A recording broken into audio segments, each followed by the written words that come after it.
Good afternoon, everyone. Thank you so much for tuning in to this presentation about our efforts to streamline CACFP. This presentation is being recorded. My name is Susan Poneman. I am a program analyst working in child nutrition policy at the U.S. Department of Agriculture's Food and Nutrition Service. So we're going to wait just another few minutes just to let everyone join. While we do that, we can take care of some housekeeping and just cover some of the logistics for today's webinar. So we are using ReadyTalk. Everyone is in listen-only mode. There's no need to press the mute button. You're already muted to us. I should be the only voice that you can hear. If you can't hear me, well,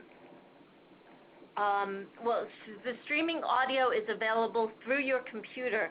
However, if you are not able to stream through your computer, or if it keeps disconnecting or some other problem, you can call in to listen to the audio portion by dialing 303-248-0285, access code 6054013. And if you cannot see or hear or log into the webinar, you should contact ReadyTalk directly. And the phone number for ReadyTalk is 800-843-9166. And ReadyTalk will give you technical assistance. Okay.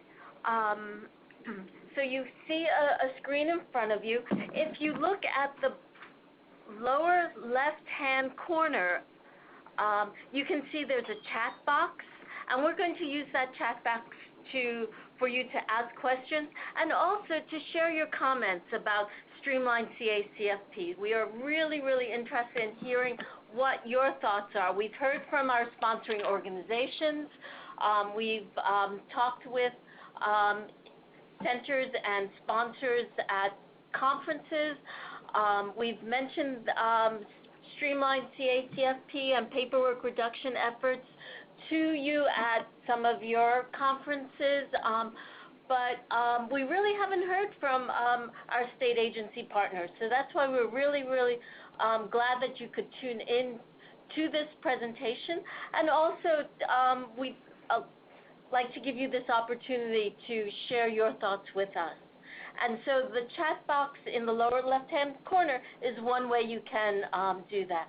You'll also see a survey pop up as you exit the webinar, and that will give you another opportunity to share your comments about our streamlining efforts. And we are planning to make a recording of this presentation available along with the PDF of the slides soon after the webinar. So it's now a couple of minutes past 2, so Eastern time, so let's get started. Today's webinar, we want to tell you about what's in the report to Congress, what we can learn from it, how we can work with you to help manage the amount of information you and your sponsoring organizations have to collect and maintain, and how you can work with us to support Streamline CACFP. I think we can all agree that we have a shared commitment among federal, state, and local partners to make CACFP work better by reducing paperwork to improve performance and increase participation, and making streamlining an integral part of CACFP, a normal part of the way we do business and talk about the program. And as we begin to focus on what we need to do to make the transition to the new meal patterns easier, we know that streamlining and highlighting what state agencies and sponsoring organizations do not have to do can help all of us free up time and make better use of resources so that we can all focus on implementation of the new requirements. And I also think we can all realize that if, as you know, the CACFP mantra says, if we are building for the future to improve CACFP, protect integrity, and better serve today's families, we really need to streamline and turn CACFP into a modern, easy to administer, and easy to operate program.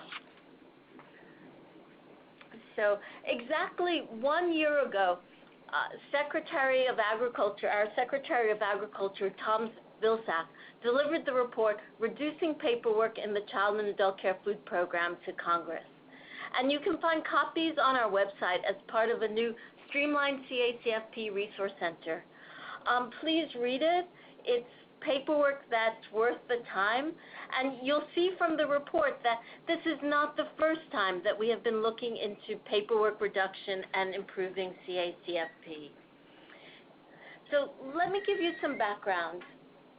To be clear, what we are talking about is the challenging amount of paperwork, reporting of information, and record keeping handled by state agencies, sponsoring organizations, and daycare homes and centers.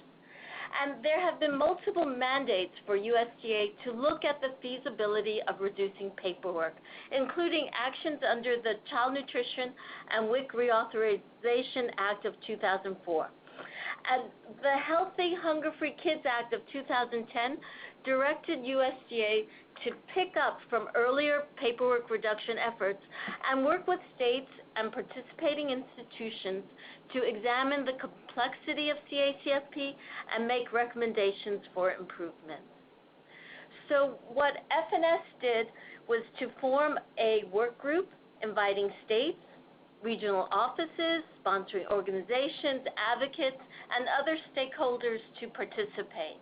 And the work group had the benefit of having 5 members who were nominated by the National Professionals Association.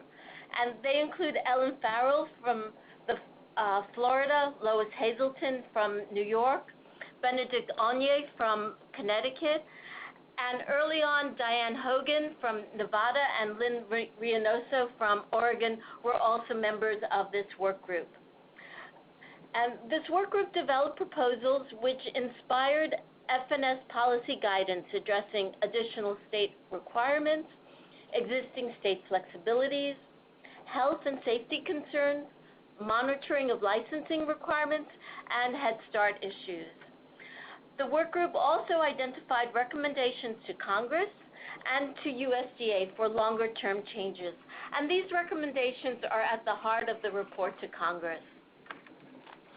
The work group submitted a report to FNS that addresses paperwork requirements in traditional child care settings, and it includes recommendations to streamline and remove barriers to participation. The report asks Congress to extend to child care centers the availability of area eligibility to determine CACFP eligibility, and to extend community eligibility and other approaches like direct certification methods that are used in school meal programs to facilitate a child's participation in CACFP without an application. And finally, the report also asks Congress to establish an advisory group of CACFP stakeholders to continue to consult with USDA and help guide paperwork reduction efforts.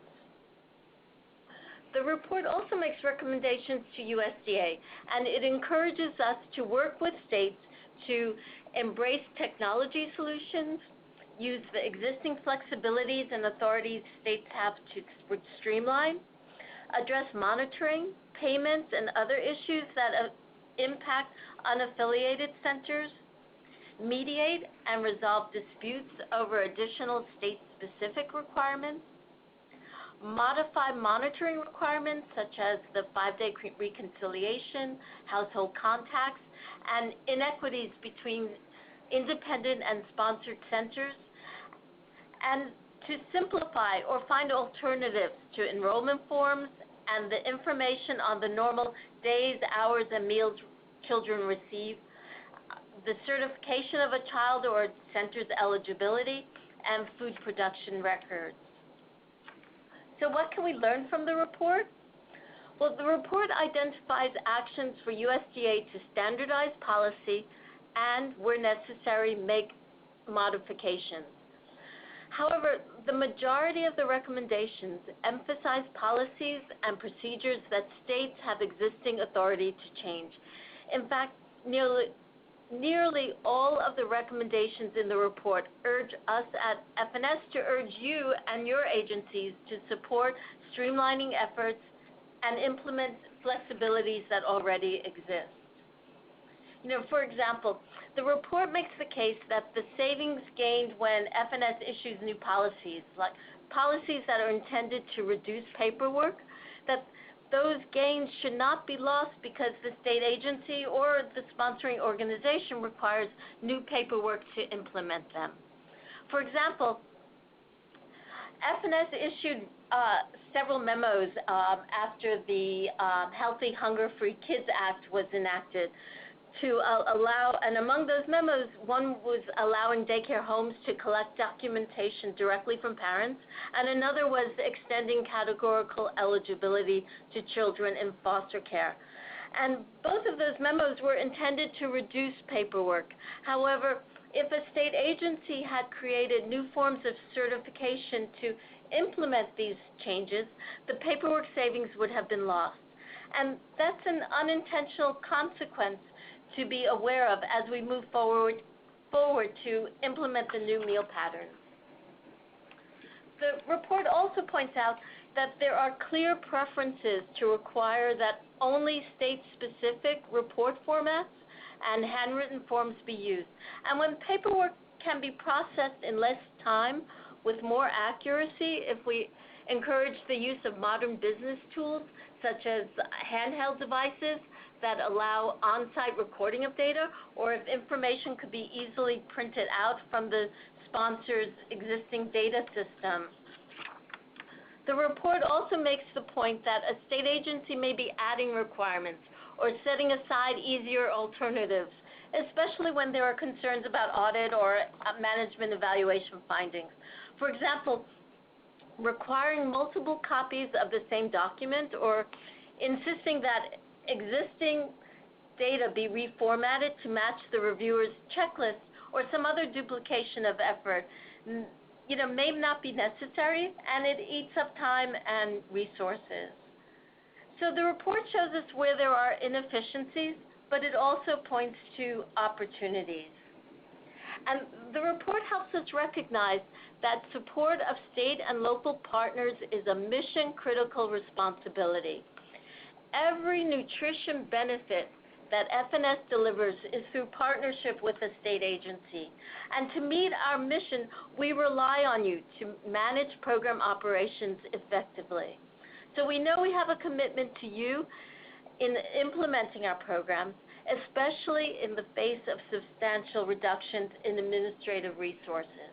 And this commitment, it's rooted in fostering collaboration, facilitating process improvements, highlighting best practices, finding efficiencies, ensuring strong accountability for program outcomes, and creating incentives for participation. So how can we achieve these results? Well, we agree with the report that there must be more emphasis on technology, more emphasis on flexibilities to make monitoring and reporting more effective, and more incentives to encourage state and local agencies to support streamlining efforts.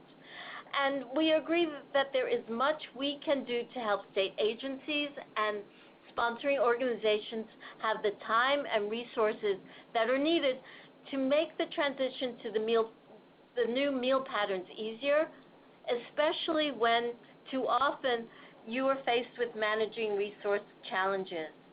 As I said before, we need to modernize CACFP and make it easier to operate. And I'm not talking about eliminating the measures we have put in place to preserve integrity, but if we are going to attract participation and look once again at CACFP as a marker of high-quality childcare, we need to support streamlining and encourage modern business practices. So how are we going to streamline? Well, FNS has put together a work plan to address many of the hot topics from the report, and find time savings and efficiencies that would allow state agencies and sponsoring organizations to focus on the new meal patterns. Our work plan creates opportunities for collaboration through best practices, technical assistance, and policy guidance. For example, we are building an online resource center to share information and promote best practices. And we are also proposing to host regional conference calls, conduct technical assistance visits, and introduce assessment tools. And through this collaborative strategy, we are looking to work with you to find efficiencies and encourage you to take full advantage of the flexibilities that are available. And we have been analyzing the recommendations with the goal to complete work on policy guidance. That's our numbered memoranda to consolidate, clarify, and simplify requirements where we can. So right now we have 4 milestones we are trying to complete. One is issuing policy guidance to clarify and answer questions about the 5-day reconciliation process. We are also drawing visibility to CACFP at CNAT. That's the Child Nutrition Access and Accountability through Technology Training. We're expanding the Streamline CACFP Resource Center, and finally, we're developing guidance on information technology that specifically relates to CACFP. So let me tell you about each of these. So we are updating CACFP policy number 07-2005, and that's the memo that we had issued in September of 2005 on the 5-day reconciliation process. FNS will be issuing a memorandum with questions and answers to clarify and consolidate policy guidance on the requirements for state agencies and sponsoring organizations to conduct reconciliation of meal counts with enrollment and attendance records for 5 consecutive operating days. And it's part of every review of a daycare home and sponsored center in CACFP. So please look for this memo in PartnerWeb in the next few weeks. The report to Congress also encourages state agencies to embrace technology solutions to improve integrity and reduce paperwork. So FNS is working with states and industry, including members of the Paperwork Reduction Work Group, to draw visibility to CACFP and develop workshops and demonstrations at the CNAT training. This national training event in Reston, Virginia, is going to be held in September, from September 13th to September 15th. And it's for all state agencies administering the child nutrition programs, including CACFP. And in fact, it is an opportunity to learn new skills, share successful practices, and collaborate on important issues that will shape the future of CACFP. The What's Now, What's New in Child Nutrition Program Operations Learning Track will highlight best practices in the use and management of technology solutions, keys to improving access, oversight, and integrity. And we're hoping that every state will have a representative at this training. Travel to the training is an allowable and appropriate use of state administrative expense funds, and there is a reduced registration fee if you register by August 22nd. And we think that for CACFP, this is a really critical training. Now, let me tell you about the Resource Center. We are building an online resource center to share policy information and promote best practices. So the CACFP Streamline button on the fns.usga.gov CACFP website will take you to this page, which currently features reports and the subsequent policy guidance that we have issued in response to those reports. And this is what it looks like. It's not very dynamic, but it's a work in progress. We will be adding tools for assessing paperwork requirements in your state to encourage you to compare state policies with USDA's recommendations in key areas. It will also help you to evaluate how those policies are working and to identify opportunities for streamlining. The Resource Center will also feature tips on a variety of topics, including applications and renewals, FiveDay Reconciliation, existing flexibilities, and infant meals. And these quick guides will give you information on a specific issue that you can refer to at a glance. They'll provide advice about excessive practices that really may not be needed in order to be in compliance with CACFP regulations, and they'll offer easier alternatives that would still provide enough information to enable state and sponsoring organization monitors to effectively do their work. And these quick guides will also highlight efficient practices that will let you and your sponsoring organizations see how you can free up time and resources in order to focus on the new meal requirements. Okay.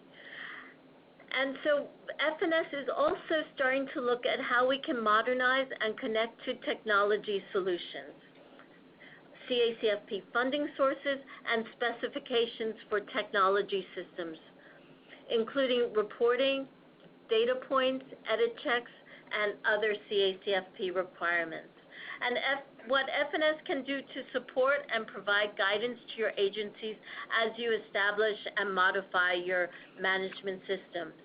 And that's one reason why we're trying to connect with CNAT.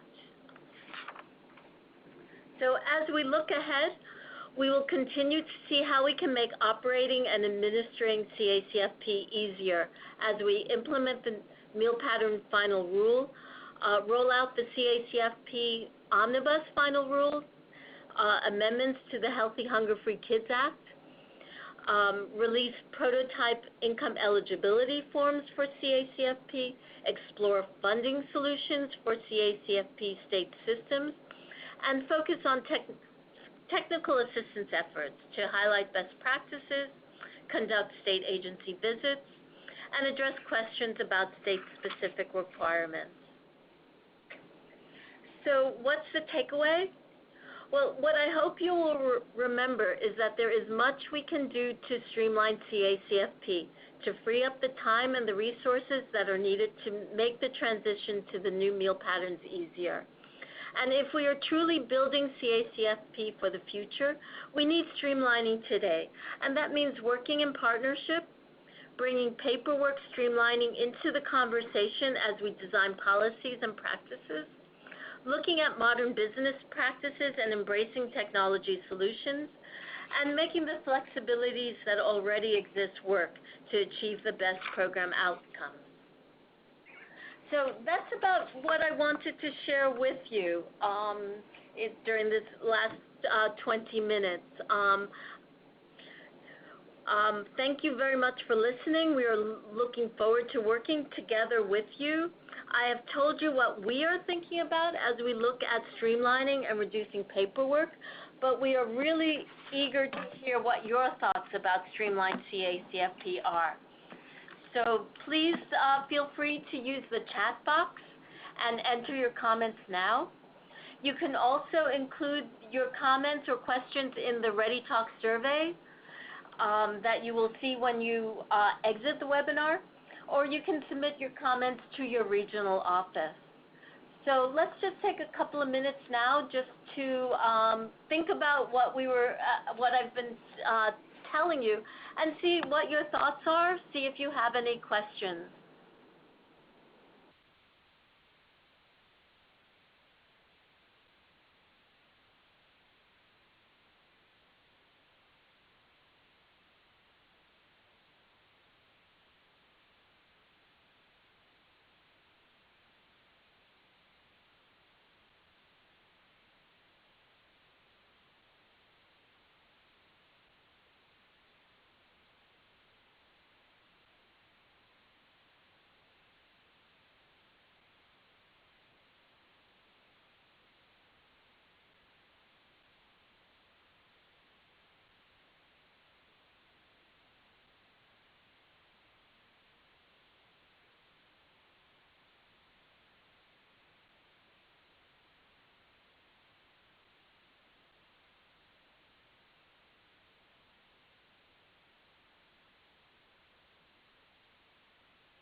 Hi, everyone. We've gotten quite a few questions and answers, and what we would like to do is to consolidate all of them and to send them out to you along with a copy of this presentation.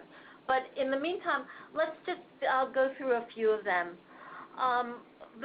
One of the questions we had was about CNET, and I know everyone has gotten another email from the partner web reminding you about the registration opportunity. And so the question is CNET training just for IT people, or would program staff also, why would program staff attend this training? And we wanted you to know that although there are lots of sessions that are geared towards IT specialists, there's also a track What's Now, What's New in CN Operations that is related to a variety of state best practices in the use of technologies, tools, data analytics, all of practices to improve program access, oversight, and efficiencies and integrity across all of the child nutrition programs. But where state agencies want to modernize CACFP, they will find this training to be a good investment for program staff. There's an agenda on the training website, and you'll see that there are descriptions of each of the sessions on emerging technologies, program access, and data analysis that you can check out. And so we would really encourage program staff as well as IT staff to take advantage of this training opportunity.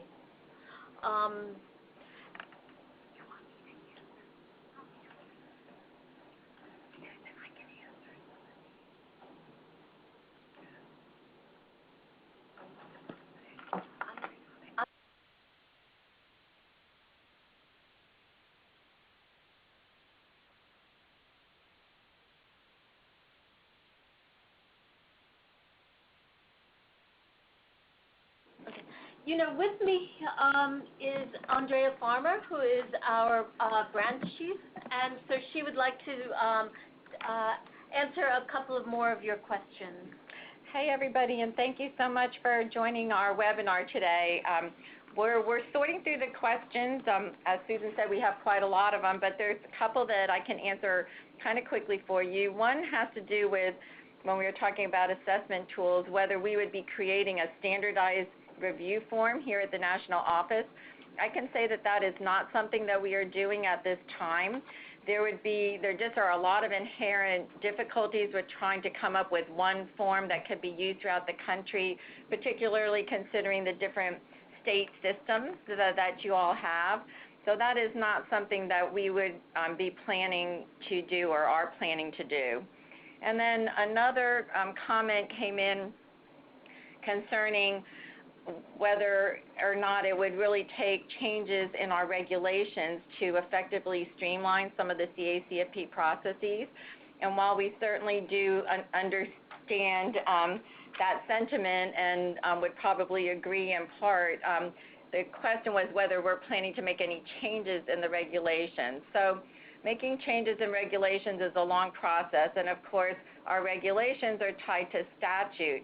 So at this time, we don't have any immediate plans, but what I would say is that when we do finally have the child nutrition reauthorization laws, at that point, any changes that are made in the laws related to the child and adult care food program, that would result in our having to change our regulations. So that would be the point when we might be looking at some changes. It is, as I said, it is a long process to change regulations with new rules, so it would not be anything that would be done rather quickly. But that would be the point where we could possibly see some changes coming up. And now we're going to continue to look through your questions.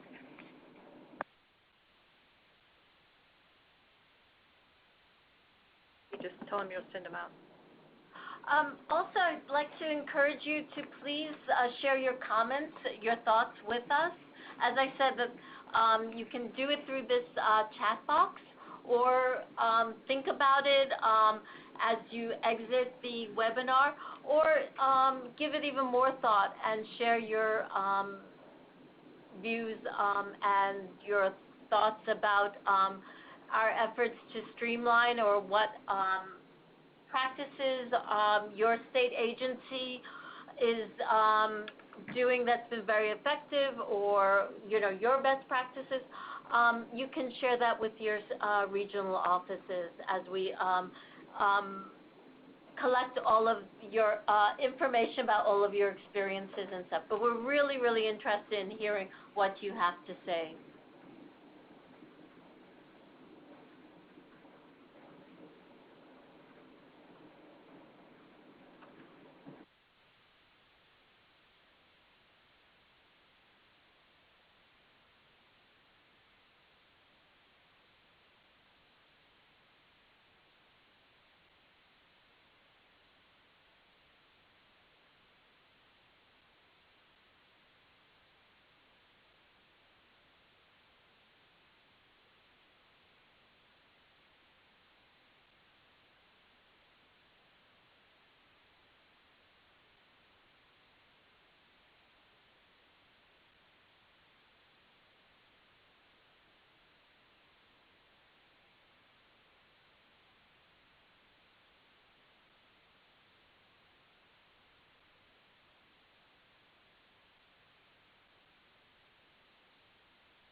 Okay, well, we're going to stop here. We've gotten some very good questions and some thoughtful comments that we want to really give more thought to.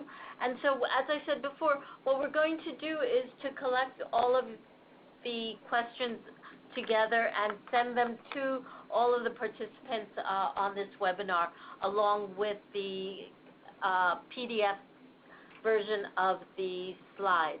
And we will also be making available to you a copy of the recording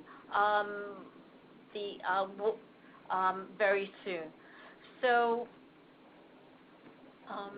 thank you again for tuning in and for your interest. We are especially grateful for your partnership and for all that you do to support and improve CACFP and your work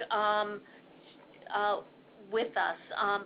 Please go forth and streamline CACFP and enjoy the rest of your day. Thanks again. Bye-bye now.